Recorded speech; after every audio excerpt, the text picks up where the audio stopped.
Pendant 6 ans, Laurence Favalelli, auteur du livre Laetitia H, au cœur du clan Hallyday, a vécu au plus près de Johnny et Laetitia.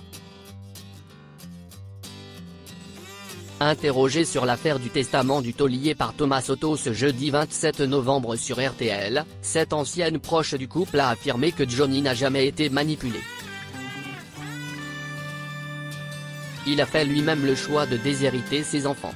Johnny Hallyday a-t-il sciemment choisi de déshériter ses enfants? Depuis la révélation du testament du taulier, nommant son épouse Laetitia comme sa légataire universelle, c'est la question au cœur de l'interminable bataille judiciaire qui oppose David Hallyday et Laura Smet à leur ancienne belle-mère.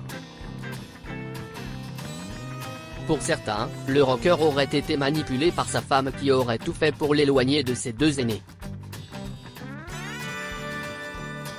Pour d'autres, affaibli par le cancer qui le rongeait, Johnny Hallyday n'avait pas conscience de ce qu'il signait. Des théories aujourd'hui vivement démenties par Laurence Favalelli, qui a travaillé pendant 6 ans pour le clan Hallyday.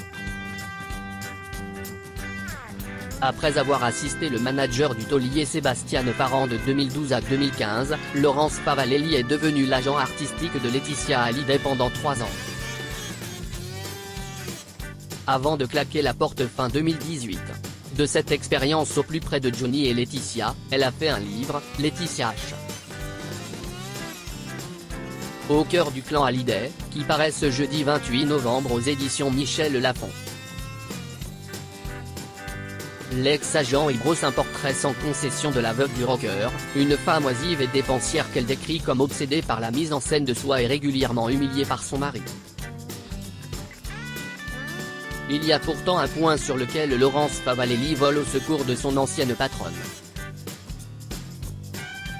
Invitée de l'émission RTL Soir ce mercredi 27 novembre, Laurence Favalelli a assuré à Thomas Soto que c'était bien la volonté de Johnny Hallyday de déshériter ses enfants, c'est ce qu'on m'a toujours dit.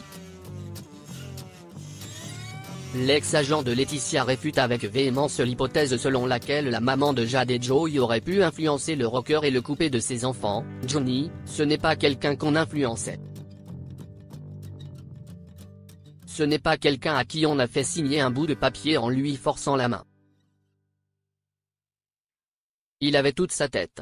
Contrairement à ce qui a pu être dit et écrit, elle l'affirme, Laetitia n'est pas devenue la patronne sur la fin de la vie de Johnny, il est resté maître du jeu jusqu'au bout, cette maladie est sordide, elle est moche et affaiblie physiquement.